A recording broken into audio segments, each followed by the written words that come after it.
I'd like to welcome all of you to the first presentation of the spring 2020 season for the Medical History Interest Group. I'm Lane Carpenter. I'm the archivist here at Lapis Library. The Medical History Interest Group presentations are sponsored by the Lapis Library History Collections and the Department of Bioethics and Interdisciplinary Studies. If you haven't already done so, please sign the attendance sheet before you leave today. We have refreshments available on the other side of the wall, so please feel free to help yourself. And we have two upcoming presentations in the Spring 2020 series after today's. And those are the second one coming up is on Monday, February 24th. It's entitled Emma Dupree, Pitt County Herbalist, and it's presented by Alex Albright, MFA, English, retired. And then on Monday, April 13th, we have The Scientific Revolution in Management, Efficiency, and its Effects on American Medical Practice from the Early 20th Century on, presented by William C. Wood, MD, Colonel, retired, and also Cardiovascular Sciences, retired. Today we have several history exhibits on display in the library. Here on the fourth floor, we have a pop-up exhibit related to today's lecture. The display features books and federal documents from Joyner Library and from Lapis Library. We also have the exhibit Scientists and Their Microscopes over here, which shows various microscopes in our collection with images of well-known scientists who use the same versions in their research. In the gallery space, our newest exhibit is Andrew A. Best, MD, celebrating the life and legacy of a local civil rights leader and medical trailblazer. The display features artifacts and archival material from our Andrew Best collection and a newly created traveling banner exhibit. We also have two exhibits on the second floor, which you might have seen on your way up. The first is The Frightful Foursome, an exhibit detailing four of the worst of illness past, which was created by our intern last fall. And to commemorate 300 years since the pirate Blackbeard's adventures around North Carolina, we have The Plague of Piracy. The exhibit includes photos and artifact cast replicas on loan from the North Carolina Office of State Archaeology and the Queen Anne's Revenge Lab. It is complemented with artifacts from the Country Doctor Museum. Great. Today's presentation is Accident at Compound 19, Unraveling a Cold War Medical Mystery. Our presenter is David Durant, MLS, MA, Associate Professor and Federal Documents and Social Sciences Librarian at Joyner Library. David Durant is Associate Professor and Federal Documents and Social Sciences Librarian at Joyner Library, East Carolina University.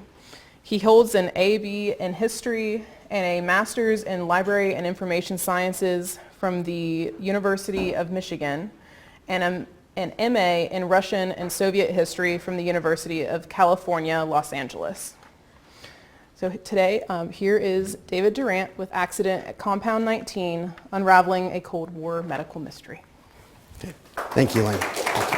Thank you. Good afternoon, everyone. Thank you to Lapis Library's History Collections for the opportunity to present to you today. Thanks to all of you for being here. I very much hope this presentation will be worth your time and attention. Just a couple of quick administrative notes. I'm going to try to speak within 45 minutes, so I may have to gloss over a little bit of material. Plus, there was material that was left on the proverbial cutting room floor related to this presentation. So if you have any questions, feel free to ask me to expand on anything during the Q&A session. Also, I just want to be clear that this is not original research on my part. I'm simply summarizing the research that's been done on this topic because this sort of very obscure footnote to Cold War medical history, and I just thought it should be made much more readily available and much more well-known than it is. I do speak enough Russian to try to pronounce Russian words and names correctly, but not enough to be sure that I'm pronouncing them correctly, so my apologies in advance to any Russian speakers in the audience. Finally, I will note that the picture you are looking at, this is the gate to the aforementioned Compound 19, a picture taken in the early 1990s.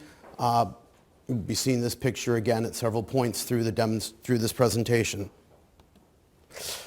So, boil it down to the essentials. In the spring of 1979, there was an outbreak of anthrax in the Soviet city called Sverdlovsk. Dozens, possibly hundreds of people, depending on what reports you believe, perished as a result of this outbreak. As word of this filtered out and the U.S. discovered what happened in Sverdlovsk, the U.S., based on a variety of sources, came to believe that this outbreak was due to an accident at a suspected biological warfare research facility in the city of Sverdlovsk. In response, the USSR claimed that this was simply a natural outbreak of anthrax based on the consumption of infected meat. This debate went on for over a decade until finally the 1990s, when it was established fairly firmly what actually happened in Sverdlovsk. There are 5 essential parts to this presentation. Context, I'm going to just step back and cover a couple areas in a little bit of detail so you can understand the Sverdlovsk controversy, and then actually look at the Sverdlovsk controversy itself, and then look at the information that was revealed in the 1990s that revealed essentially the solution to this controversy, concluded this controversy, talk a little bit about why this topic matters, and then finally, if you haven't already been cheered up enough by this topic, there will be a postscript. Okay. Context, and there are gates of Compound 19 again. Sverdlovsk, the city of Sverdlovsk. It is in the Ural Mountains. It's about 1,000 miles east of Moscow. I don't know if you can see me. It's a city called Yekaterinburg. That was the name it was founded under in 1723, named after the wife of Peter the Great. It's about 1,000 miles east of Moscow. Here's Moscow. Here's Yekaterinburg/Sverdlovsk. It's in the eastern edge of the Ural Mountains. The city was renamed by the Bolsheviks Sverdlovsk in 1924, and its original name was restored in 1991. Sverdlovsk in 1979 had a population of a little over 1 million. The population is roughly the same today. In fact, according to estimates, it's either the 3rd or 4th largest city in Russia today. It is a major industrial center. It's been called Russia's Pittsburgh. Under the Soviet period, for most of the Soviet period, including the 1970s, the city was a major military industrial center. According to one estimate, during the 1970s, 87% of all industrial activity in Sverdlovsk was devoted to military purposes. As a result of this focus on military development and industry, the city was off limits to foreigners for most of the Soviet period, including at the time of the Sverdlovsk outbreak, with one exception I'll mention. It's best known as the site where Tsar Nicholas and his family were murdered at the Apatyev house in 1918. This is the church that's been built on top of the site of the Apatyev house in the post-Soviet period. Also in 1960, it's where Francis Gary Powers was flying his U-2 spy plane near the city of Sverdlovsk in an effort to gain intelligence on all of this assorted military industrial activity when he was shot down by a Soviet surface-to-air missile.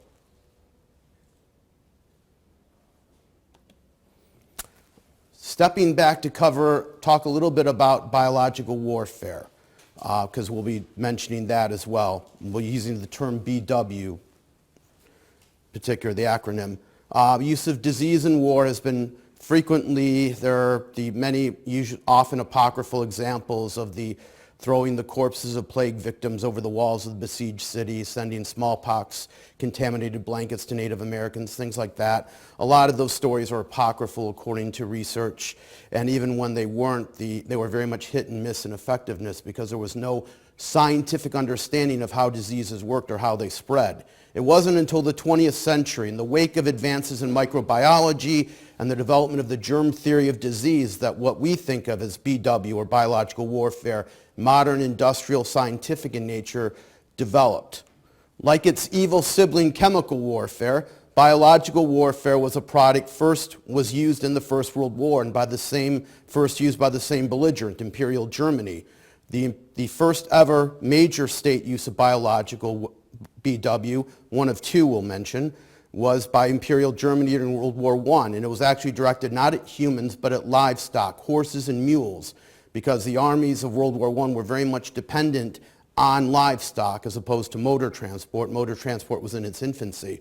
So the Germans sought to try to infect horses and mules that would be used by the Allied armies in places like, not just in France, but in places like Romania, even in Argentina, even here in the United States, where the Allies were buying livestock, buying horses, buying mules. So in an attempt to weaken the Allied war effort. This was the first state biological warfare program and the first of two major attempts by states to use biological warfare in wartime. The second attempt to use the second major state use of BW in wartime for operational purposes was Japan's infamous Unit 731, which existed founded in 1932 in Manchuria and northeastern China. In addition to conducting widespread gruesome experimentations on human subjects, which I won't get into, you can look them up yourself, just be careful before watching the actual videos. They also used BW operationally as part of the Japanese war effort in China from 1937 to 1942. According to estimates, anywhere from tens of thousands to as many as 750,000 people were killed by Japan's use of BW in China. The UK and Canada had their own BW program from 1940 to 58. The US built an extensive BW program starting in 1942. In fact, it was the world's most accomplished, according to at least one scholar. But by the late 1960s, the program itself was never secret. And by the late 1960s, the US BW program was increasingly controversial, criticized including by scientists, and finally President Nixon in 1969 did away with it. The Soviet Union began its biological warfare program proper in 1928. And in the 1930s, their program was so extensive it rivaled only Japan's in terms of its scope and extent, though they did not use BW operationally, unlike the Japanese. It was actually so important did Stalin regard BW that he put it in 1939 under the personal leadership of his newly appointed secret police chief, Lavrenti Beria. The program was run by the Soviet military, by a body that in 1953 was designated the 7th Directorate of the Soviet Armed Forces General Staff. However, by the late 1960s, the program had become moribund. It was a lot of the more conventionally minded Soviet military officials thought this was a waste. They thought they should do away with it altogether. We'll come back to this point later. 1972, key point to keep in mind. 1972, the Biological and Toxin Weapons Convention, the BWC, is negotiated. The BWC prohibited not only the use, but the production and the stockpiling of offensive biological warfare material. You could keep a small amount of harmful pathogens for research purposes, but anything beyond that, anything that smacked of an ability to use pathogens against other states or other adversaries was forbidden by the BWC. This is an important point to keep in mind as we go forward. It was signed by both the U.S. and the USSR, and the treaty went into effect as of 1975. Now, just a brief introduction to anthrax. The very name itself is rather scary and unpleasant. Most of us, I'm very much a layperson when it comes to medical and scientific issues, so most of us, when we think of anthrax, we think of the infamous white powder envelopes from 2001. Anthrax is a bacterium called Bacillus. It's actually a bacterium called Bacillus anthracis. It is a naturally occurring bacterium. It's found in soil.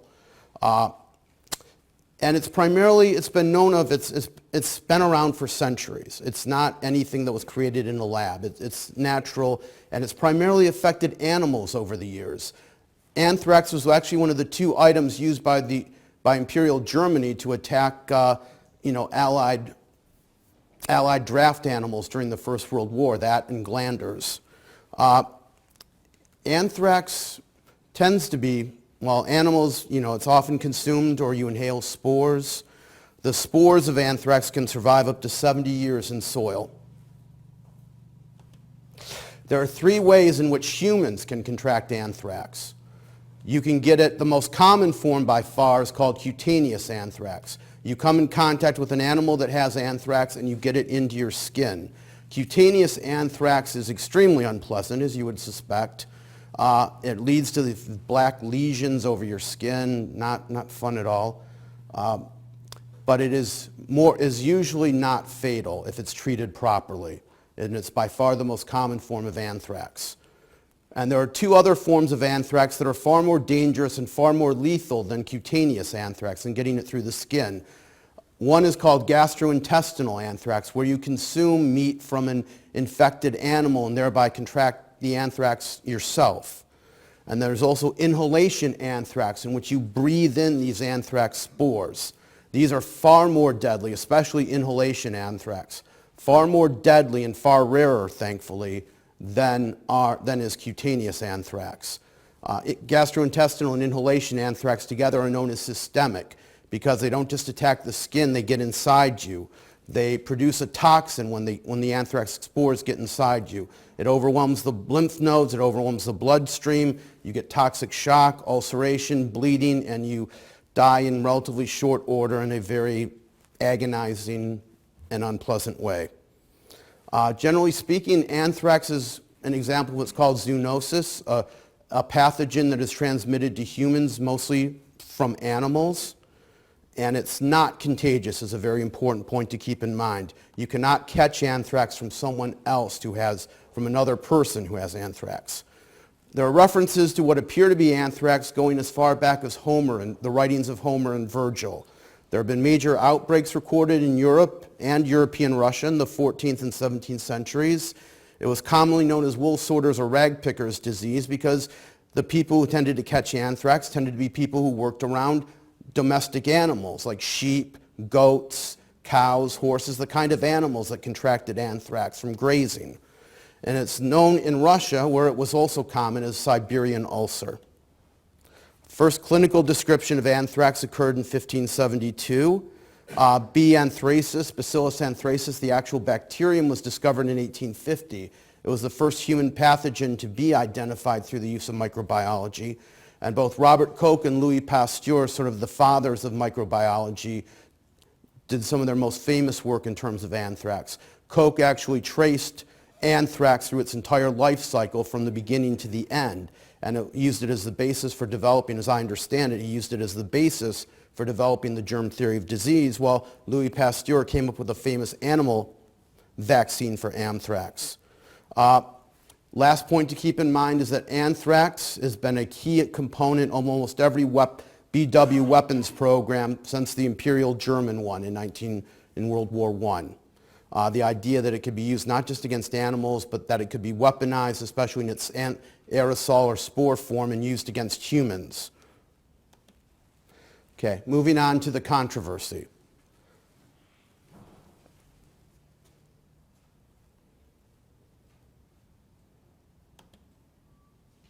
Okay, let me go back one. So there's this anthrax outbreak in Sverdlovsk in the city in the spring of 1979.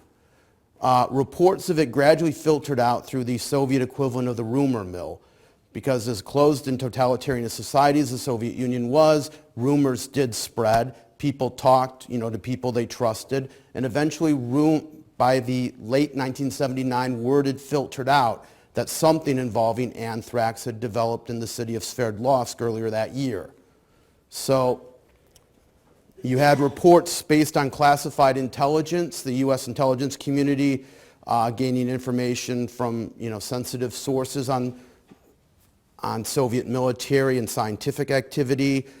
Reports were published in Soviet emigre newspapers, newspapers in West Germany from people who had lived in the Soviet Union, were now in exile. And then finally reports developed in the Western media as well. And by March 1980, these reports had become numerous enough that the U.S. decided to raise the issue with the Soviets directly and raise it as an issue in terms of the Biological Weapons Convention. Because if you had this anthrax outbreak, it indicated the Soviets might be in violation of the BWC, the Biological Weapons Convention. May 1980, you began to have Congress get in on the issue. They both the House and the Senate passed resolutions in May 1980 asking the Carter administration to get to the bottom of this topic, to raise it with the Soviets and find out exactly what happened. You even had a interagency working group as well that was formed to investigate the information, the evidence, and try to come up with a conclusion as exactly what happened at Sverdlovsk. CIA, Defense Intelligence Agency, State Department, outside experts were brought in as consultants as well. So from March 1980 through October 1981, the U.S. requested the Soviet Union explain what happened in Sverdlovsk on 5 occasions between March and October 1981. And then the issue was raised by the U.S. 4 more times between October 1984 and May 1989. The Soviets refused all such requests, stating that Sverdlovsk was not covered under the terms of the BWC for reasons I'll explain in a minute. So basically, if you take the information, the various reports that appeared, and the claims of the U.S. government in response to those reports, this essentially is what the case that the U.S. made had happened in Sverdlovsk in the spring of 1980. This was the U.S. argument. This was the U.S. version of what happened. The outbreak of anthrax occurred in April 1979. It ended by June. It was estimated that 10 kilograms of anthrax, up to 10 kilograms of anthrax spores were released. The bulk of these were airborne spores and therefore caused inhalation anthrax, possibly, though there may have been gastrointestinal anthrax as well from bad meat. I'll explain how that could be in a minute. The area of Sverdlovsk that was primarily affected was the Chkalovsky district, which is the southern part of the city. And they believed that the release of the spores, these spores were released accidentally over this southern part of Sverdlovsk because of an explosion at a place called Compound 19, which was already a closed military facility that was already known to the U.S. and suspected of being involved in Soviet BW activity. In response, there was an extensive decontamination and public health response that was noted by the Soviet authorities. There was widespread issuing of antibiotics. People were compelled to receive vaccinations for anthrax. Exposed farm animals and stray dogs believed exposed to the anthrax were actually destroyed, hundreds of them at least. There were travel bans and quarantines imposed. Dead bodies were placed in chloramine or lime, and then before they were buried and their funerals were closed to their families. And basically you also had paving over of contaminated topsoil, paved over with asphalt. And you also had chloramine, which is sort of liquid disinfectant used to spray down buildings and rooftops. And all of this activity, according to the U.S. version, was led by the Soviet military. The death toll, according to the reports that the U.S. received and that received from Soviet emigre sources, were between anywhere from 200 to 2,000 people who died as a result of this epidemic. And apparently the commander of Compound 19, according to these reports, was so distraught that he actually committed suicide. The U.S. version, this is summarized by a Soviet emigre scientist named Mark Popovsky, then working at the Wilson Center in D.C., who testified at a congressional committee hearing on May 29, 1980. In February, I received a letter through the underground sent to me from Moscow in January.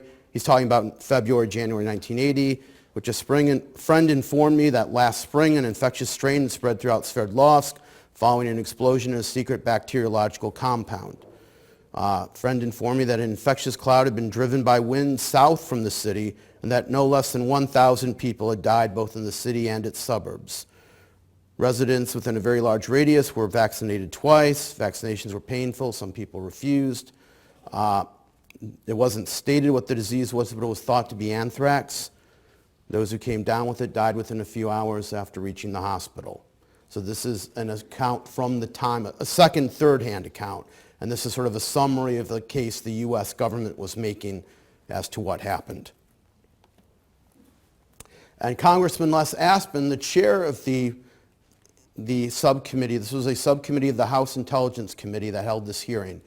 Congressman Les Aspin, a Democrat from Wisconsin, very well known and famous and well known in terms of defense issues in particular, he asked sort of the key question from the U.S. perspective. Does the anthrax in Sverdlovsk demonstrate that the Soviets are producing or retaining a stockpile of anthrax in quantities excessive for peaceful use or for testing defensive measures against the possibility of biological warfare by other countries? Essentially, were the Soviets in violation of the BWC? Were they creating anthrax for offensive purposes, which was a violation of their treaty commitment? And so there was a lot of, you had the SALT II nuclear arms treaty at that time, so whether the Soviets could be trusted on to uphold treaty commitments was a huge issue in the U.S. at that stage of the Cold War. The Soviet version. Within a few days of the U.S. raising this issue in March 1980, the Soviets responded. On March 24, there was a TASS article. The title gives you a pretty good sense of what the response was. Quote, "A germ of lying." And there were also several articles later that year and in the next year in Soviet scientific journals and publications that sought to explain from the Soviet perspective what had happened in Sverdlovsk, And of course, the U.S. charges were dismissed as disinformation. The Soviet case was that this was a natural outbreak of anthrax. The outbreak started among farm animals, and then some of these infected animals were slaughtered, and then the meat from these infected animals was sold in private markets in March and April of 1979, leading to isolated cases of anthrax among humans. That's a quote from an article, a May 1980 article, by two Soviet doctors who were involved in the Soviet response to the Sverdlovsk epidemic. And so what you had, this was not inhalation anthrax caused by breathing in spores as in the U.S. account. This was gastrointestinal anthrax from consuming infected meat as well as cutaneous anthrax through the skin in some cases. So this was natural anthrax is the Soviet point. Nothing to do with any nefarious activity or anything. So this was a June 1980 account from the Soviet news agency TASS, kind of, again, a summary, kind of summarizes their argument. In the spring of 1979, a natural outbreak of anthrax among domestic animals did take place in the region of Sverdlovsk. Cases of skin and intestinal forms of anthrax were reported in people because dressing of animals was sometimes conducted without observing rules established by veterinary inspection. So these private vendors who had animals that were not properly treated according to Soviet veterinary standards slaughtered the animals, sold the meat, the animals were infected, so people who ate that meat then became infected. That was the Soviet. So they didn't have to talk about it under the terms of the BWC because it had nothing to do with biological warfare in any way. That was the Soviet argument. Actually, as this controversy arose in the West starting in 1980 and sort of periodically through the 1980s, a lot of Western scientists actually accepted the Soviet version or at least found it plausible, or at least they were skeptical of the U.S. explanation. One scholar, Raymond Zelinskis, said at the time, quote, "Most probably the Sverdlovsk epidemic did not arise as a result of Soviet biological warfare work." The individual pictured here, Dr. Matthew Messelson, a famous biologist from Harvard University, was one of the world's leading authorities in terms of biological warfare. He had been an advocate of the negotiation of the BWC, and he was a noted skeptic of the U.S. position. He had actually been part of this task force the U.S. had created. He was brought in as a consultant, and he found the U.S. evidence unconvincing. He was not convinced it was a BW accident.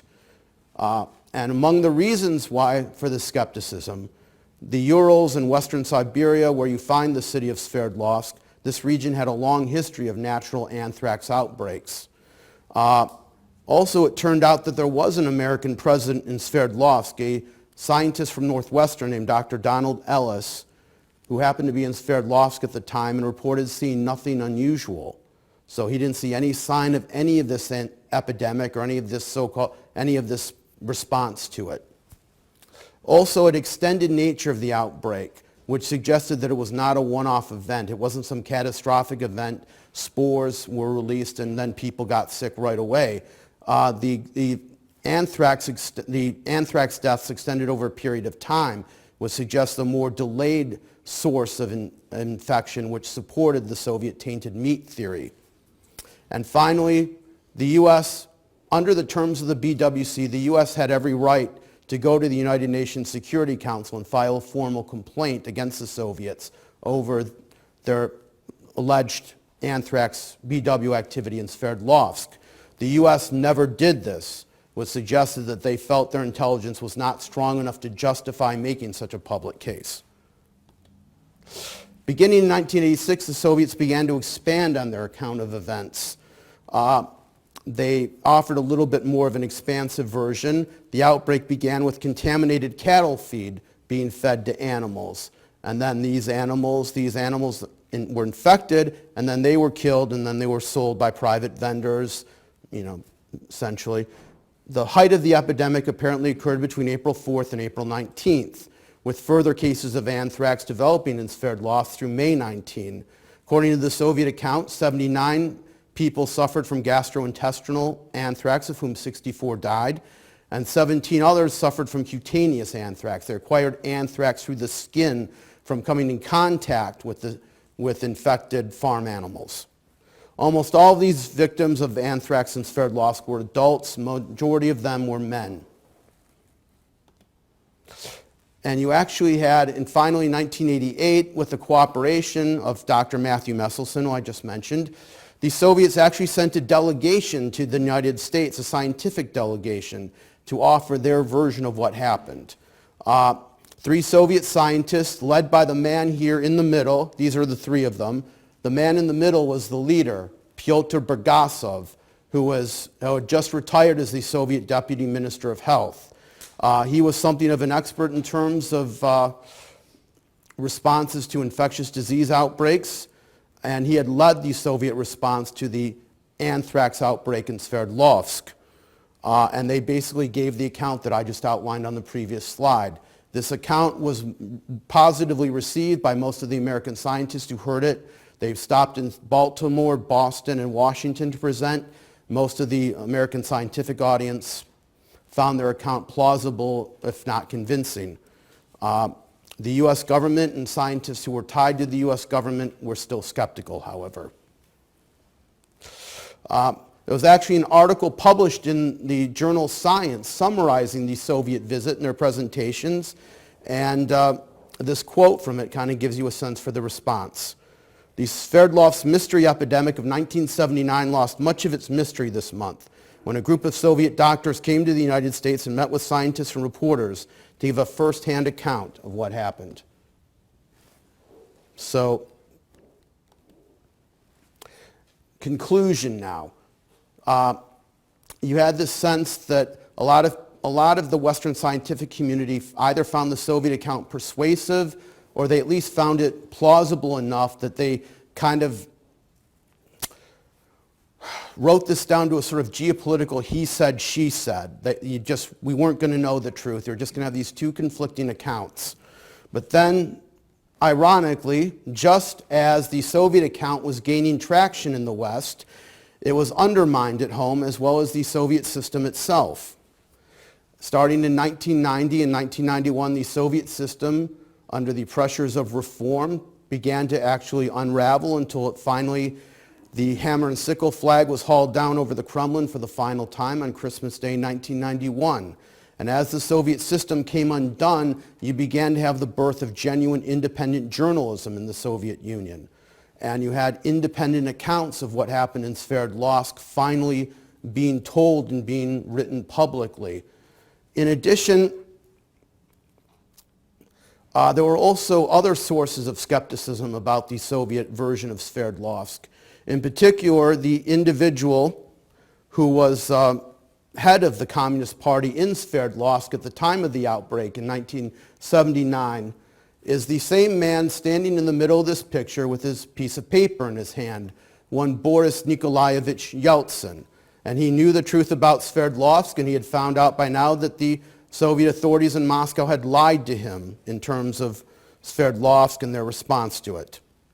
So, beginning with the first sort of issue there, beginning in 1990, several Soviet newspaper articles appeared that questioned the official account and argued that the outbreak was a result of a BW accident at Compound 19, this closed military facility. The first of these articles in August 1990, Natalia Geneva, a sort of independent journalist who was from Sverdlovsk, wrote a lengthy expose in a magazine called Literaturная Gazeta that sparked calls for a new independent investigation of what happened in Sverdlovsk. And finally, you had articles in Izvestia, formerly a reliable Communist Party mouthpiece, formerly official newspaper Izvestia, which described a BW accident at Compound 19 in the spring of 1979 and how it happened.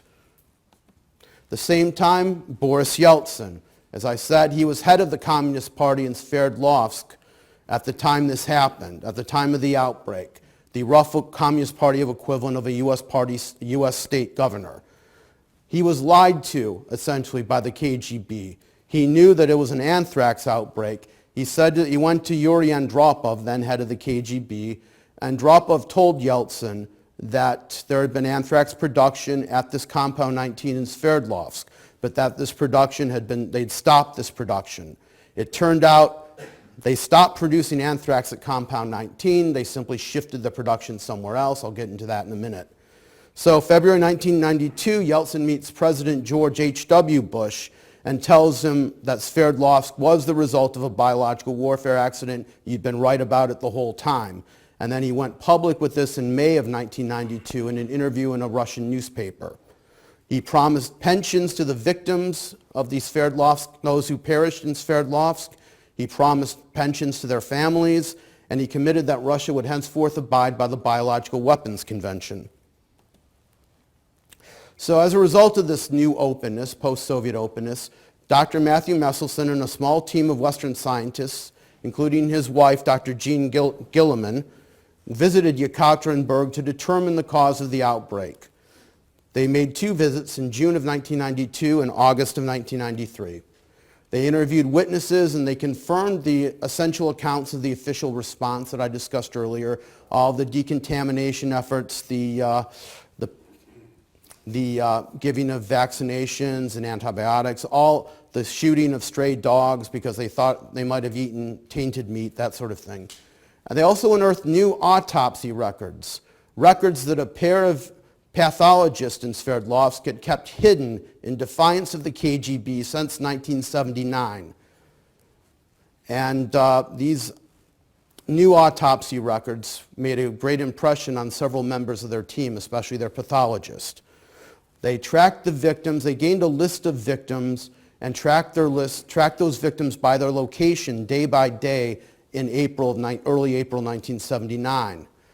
And as a result of all their after they completed their investigation, after these 2 visits, they published their findings in November 1994 in the journal Science.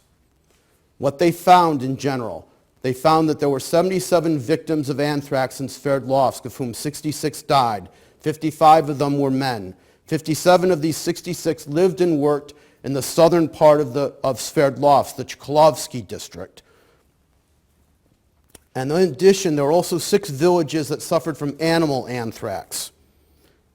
This image and the next one I'm going to show you are from a book that Jean Gilliman, Dr. Matthew Messelson's wife, wrote in 1999 called Anthrax. There's a copy of it out there, Anthrax, the Investigation of an Outbreak.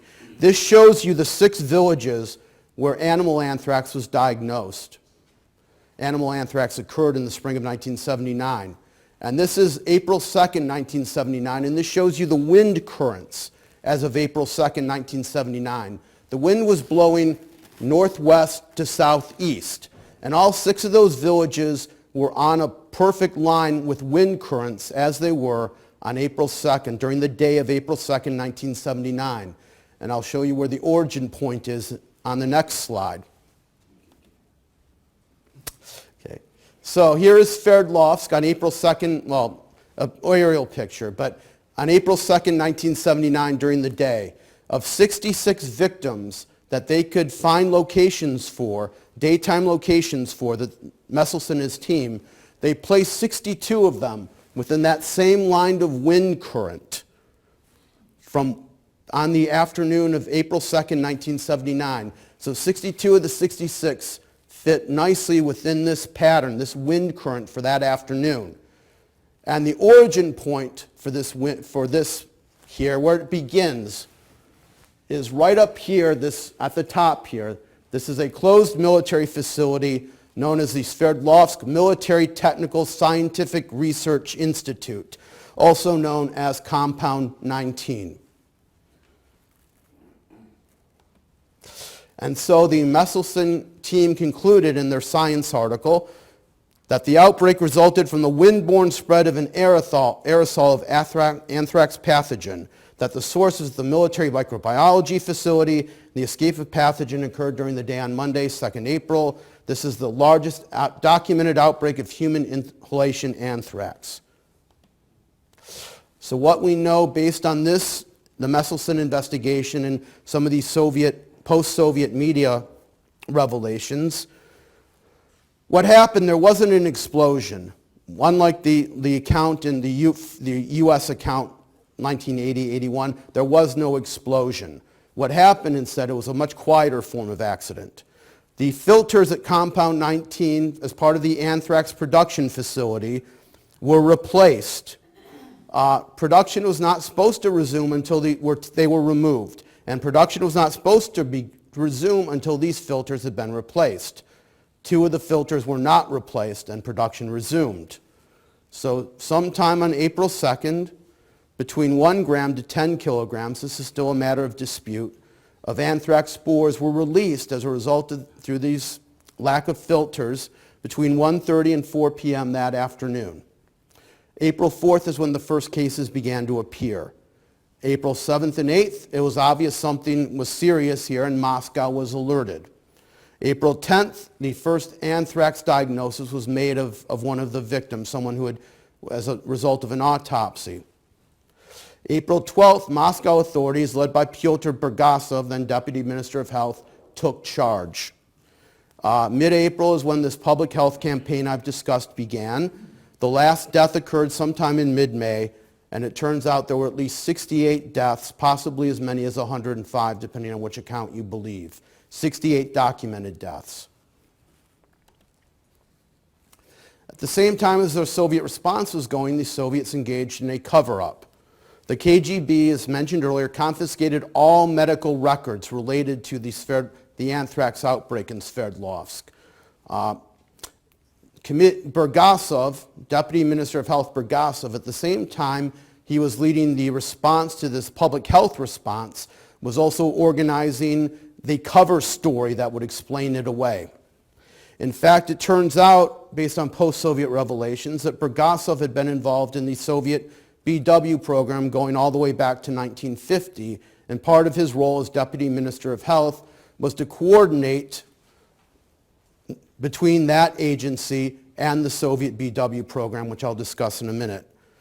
December 1990, as the information about the truth about Sverdlovsk became impossible to hide, the USSR Council of Ministers, the head of the leading body of the Soviet government, ordered the destruction of all official documents related to the Sverdlovsk outbreak. Finally, based on what we can tell, there was a minimal internal investigation of what happened at Compound 19, but no one there was ever held accountable for what happened. So, Compound 19, as I mentioned earlier, the Sverdlovsk Military Technical Scientific Research Institute, dated back as a BW facility to the late 1940s. It was the Soviets' main production facility, not just research, but production facility for anthrax in the 1970s. The commander of the facility at the time of the accident was a General V.V. Mikhailov. He died soon after, but it was not because he committed suicide. Apparently he died of cancer. So that's another example of sort of an early rumor being false. And production did cease at Compound 19, anthrax production, after the accident, but it simply moved elsewhere, as I'll mention in a minute. So the importance of what happened in Sverdlovsk. Why does this matter? Why is this more than just a little footnote to Cold War history? One, this was, as noted earlier, the worst case of inhalation anthrax ever recorded. The worst ever outbreak where people breathed in anthrax spores as opposed to catching it from animals. 2, this is very much indicative of the Soviet culture of secrecy, deception, cover-up, and lack of official accountability concerning scientific accidents and public health threats. And 3, what happened, the production, the activities of Compound 19 were very much simply the tip of the proverbial iceberg when it came to what the Soviet Union was doing in terms of BW. The crime and a lie, and the lie is a phrase I took from a Polish film director named Andrzej Wajda. He used it in regard to an incident in 1940 called the Katyn Forest Massacre, where over 21,000 Polish prisoners were killed in an organized killing operation by the Soviet secret police over a period of weeks, one of whom was Andrzej Wajda's father. And the Soviets denied ever being responsible for this until 1990. So that was a crime of commission. Sverdlovsk was more a crime of omission, of inefficiency, of neglect, but still you see that same sort of dynamic there, the cover-up, the lie. And it was one of a number of such examples in the Soviet Union. Those of you who know me know that when I gave my little one-sentence pitch for this presentation, I called it Chernobyl but with anthrax. And so you can see in 1957, you had a disaster, a Soviet nuclear facility not far from Sverdlovsk in the Urals called Kishtim. A cooling system failed, so a storage tank for liquid nuclear waste overheated and exploded and created a huge cloud of radioactive fallout and debris that spread over an area inhabited by several 100,000 people, at least a few of whom were believed to have died from radioactive poisoning. The Soviets did not evacuate the entire area. Word of Kishtim did not first become known until 1976, and it was not until 1989, I put that on the slide because that's the year the Soviets officially admitted this happened, and it was the worst nuclear disaster for 29 years. 1960, you had an explosion of a rocket on the launch pad at a Soviet space launch that killed dozens of specialists and scientists, including the head of the Soviet Strategic Rocket Forces. This was kept quiet. Never admitted to. 1971, you had a brief outbreak of smallpox. You had an open-air smallpox test in the Aral Sea that spread to a nearby scientific research vessel, caused a small outbreak of smallpox that claimed 5 lives and infected 8 others. And then finally, of course, early hours of April 26, 1986, when reactor number 4 at the Vladimir Ilyich Lenin nuclear power plant, popularly known as the Chernobyl power plant, did what no nuclear reactor is ever supposed to do and blew up. So it was just, what happened in Sverdlovsk was just one example of this culture, one example of this, this belief that state secrecy is prized above all else. And this practice, to a certain extent, continues in Russia today. Also, I mentioned the Soviet BW program. In the early 1970s, just as the USSR committed itself to relinquish all offensive BW capability under the terms of the Biological Weapons Convention, it instead embarked on building the largest, most extensive BW program in history. It was based on what's called second-generation BW technology, designed to exploit new advances in genetic engineering, not just taking natural pathogens and harvesting them, but actually modifying them genetically to make them more effective, more lethal, more resistant to vaccines, etc. It had both a military to civilian wing, what was now renamed the 15th Director of the General Staff, and a civilian dual-use organization, a massive civilian dual-use organization called Biopreparat. Biopreparat employed between 40,000 and 60,000 workers at 5 major facilities, including a place in Kazakhstan called Stepnogorsk, where after Compound 19 ceased anthrax production, that production was shipped to Stepnogorsk and resumed on an even larger scale. The military employed another 10,000 people for BW research and production. There was an open-air testing facility, the source of the smallpox outbreak I just mentioned, at a place called Aralsk 7 on an island in the Aral Sea, which if you're familiar with the Aral Sea, it's no longer a sea, and this island, Vozhdinya Island, is no longer an island because it was drained by the Soviets as part of an irrigation effort. This Soviet BW program finally weaponized anthrax, smallpox, pneumonic plague, tularemia, Marburg virus, and a number of other, I could go on and on. It was extensive, like I said, the most extensive BW program ever. Postscript, just to wrap up. Under Vladimir Putin, Russia has gone back on Boris Yeltsin's commitment and Boris Yeltsin's confession about Soviet BW activity. Russia under Putin has denied that the USSR ever had an offensive BW program, and in fact, they've gone back to explaining away the Sverdlovsk outbreak using the infected or tainted meat explanation. In fact, not just that, they have introduced a new explanation in that CIA saboteurs somehow made their way across hundreds or thousands of miles into the heart of the Soviet Union, into a closed military city in the heart of the Ural Mountains with weaponized spores of anthrax and unleashed it just to make the Soviets look bad. Pyotr Bergasov actually has adopted this explanation in the last years of his life. So he never admitted that it was a BW accident. And Russia has still not fulfilled its obligations in terms of transparency or full accountability under the terms of the Biological Weapons Convention. In February 2012, Putin spoke about developing, quote, weapons systems based on new principles and gave a number of examples, one of which was, quote, genetic. We don't know what exactly he meant by that or what's been done to fulfill this, but we do know, according to specialists in this area, that Russia in recent years has invested heavily in several legacy facilities from the Soviet-era legacy biological research facilities run by the Russian Ministry of Defense. One of these facilities is the Yekaterinburg Center for National Technical Problems of Antibacteriological Defense, aka Compound 19. All right, on that happy note, I will,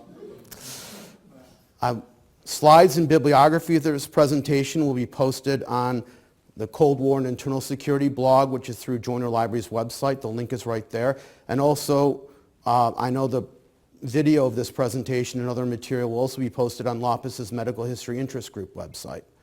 So at that point, I will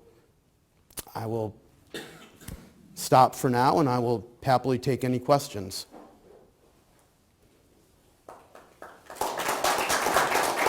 Okay. Well, before we start questions, I just want to remind you, if you need to leave, that if you haven't signed the sign-in sheet, please make sure you do that, and feel free to help yourselves to the refreshments we have. Also, when you're asking a question, if you could please use the microphone, I'll bring it to you. That way it's recorded on the camera, on the recording, so whoever watches the video will be able to hear the question and hear the answer. All right. So we can take questions now.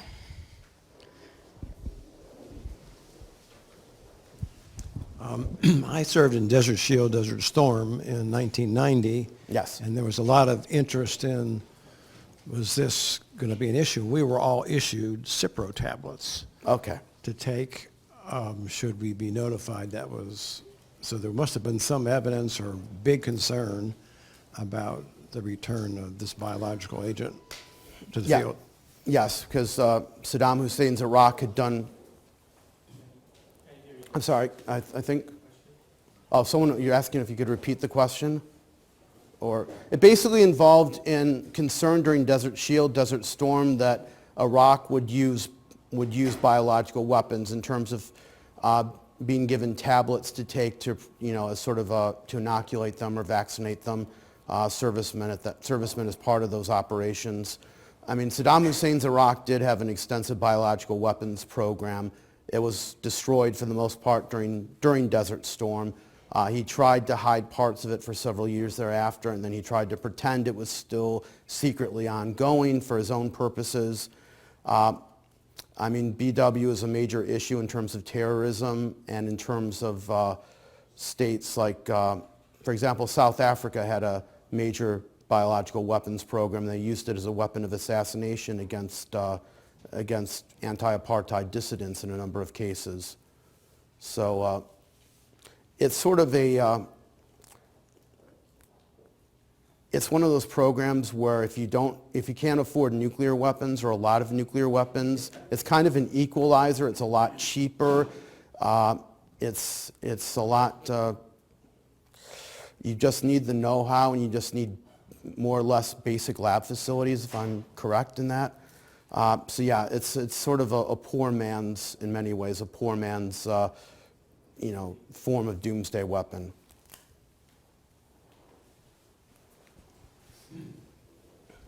There's an ECU connection to all of this, by Yes. the way. I'm Carmine Scavo. I'm director of the Master of Public Administration program.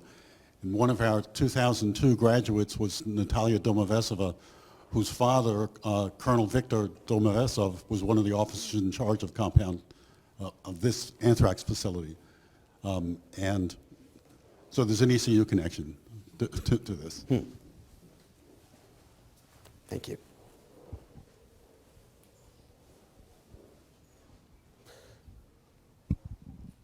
Did you say, excuse me, did you say that one of the facilities was in Kazakhstan? Yes, yes. And who now controls that? It's the Soviets in the 1980s, after Compound 19, after they had to stop anthrax production there, they moved it to this place, this massive facility out in the middle of the desert in Kazakhstan called Stepnogorsk.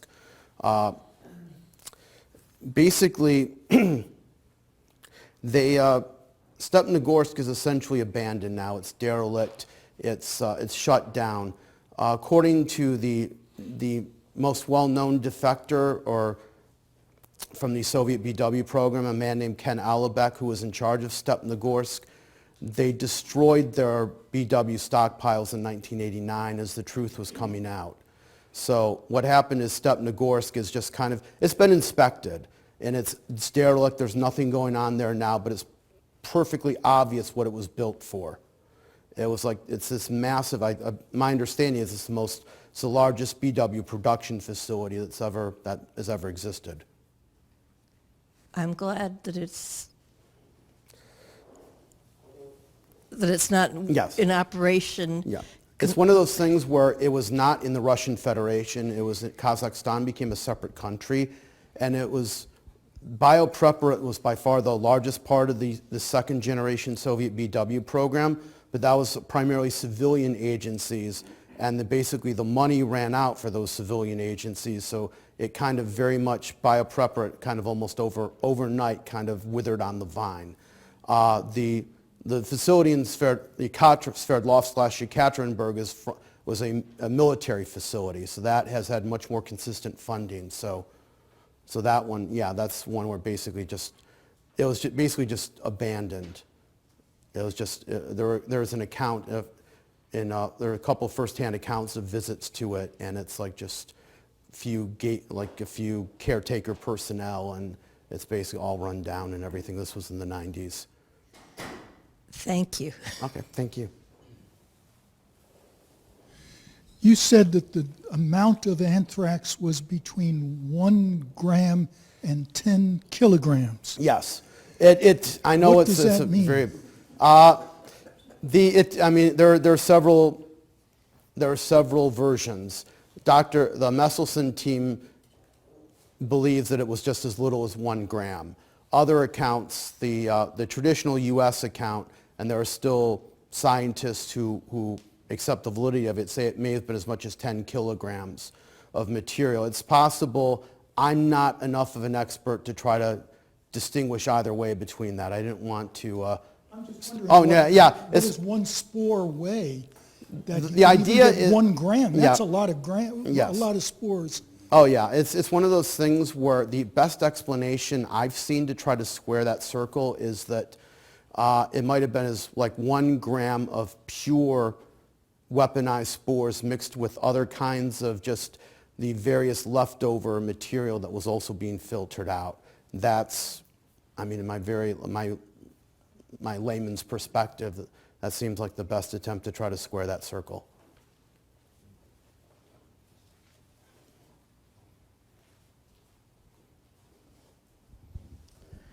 You mentioned that Russian pathologist saved some autopsy records. Yes.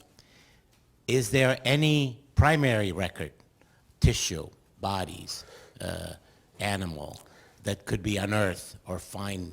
I believe so, yes. I believe that as, in addition to the autopsy records, they did save some samples, and these have been studied.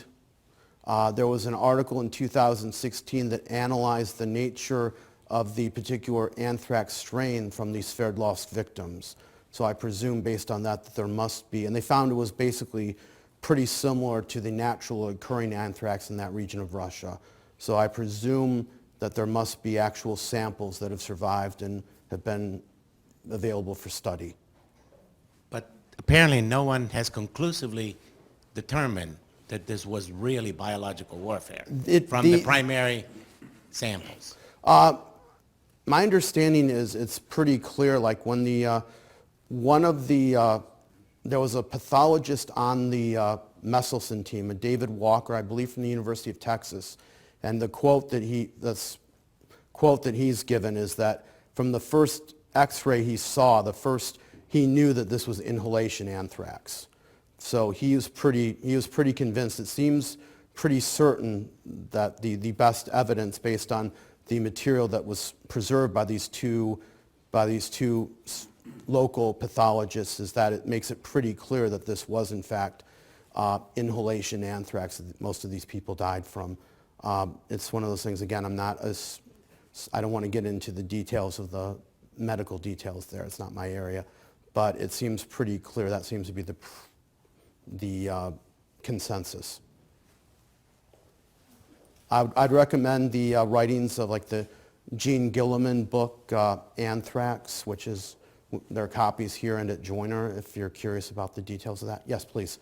How did the Soviets cover up for the Western physicians the occurrence of so many inhalation anthrax cases? It's a totally different disease, right? Yeah, well, Very quick, they're not always, my understanding is they're not always easy to distinguish, but there are differences between the two forms of systemic anthrax, gastrointestinal inhalation.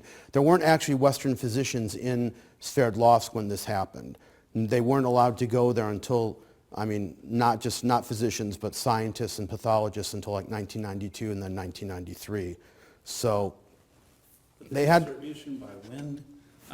That wasn't known because none of that information had been made available yet. They were working, the Messelson team had been given a list of victims that had been compiled in, I believe, 1990, actually by the KGB as a result of pressure, the early beginnings of pressure to find out who had perished in this and how you could, essentially giving pensions to their families. So that was all the information they had to go on, and that list wasn't known, that distribution wasn't known. They didn't have that information until they actually went, until the early 90s. That was part of the information that wasn't available.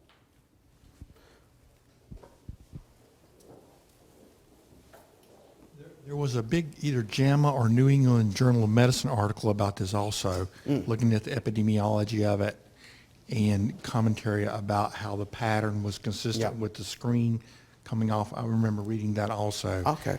And the chest x-ray for anthrax is very distinct because it's not a pneumonia. The middle of the chest expands greatly because the lymph nodes grab all this anthrax, so it causes what's called a mediastinitis. It's not a pneumonia. And it's very interesting that we have this talk at the very same time we're having a little global epidemic of a very interesting little virus. Yeah. Okay, thank you.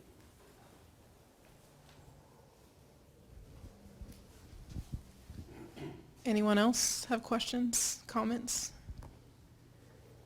Okay. Well, thank you all for coming today. I just mentioned, if you're interested in more on this, I would refer you to the writings of the Messelson team, particularly Messelson and his wife, Dr. Jean Gilliman. She wrote an entire book about this and their investigation, and they've had several articles published. And if you're interested about the Soviet BW program in general, there's an extensive called the Soviet Biological Weapons Program, A History, by Dr. Raymond Zelinskis, who I actually quoted earlier in a very different context, and a second, Leitenberg, I believe is the name of his co-author. So those are the works I would refer you to if you want more on this topic. Thank you.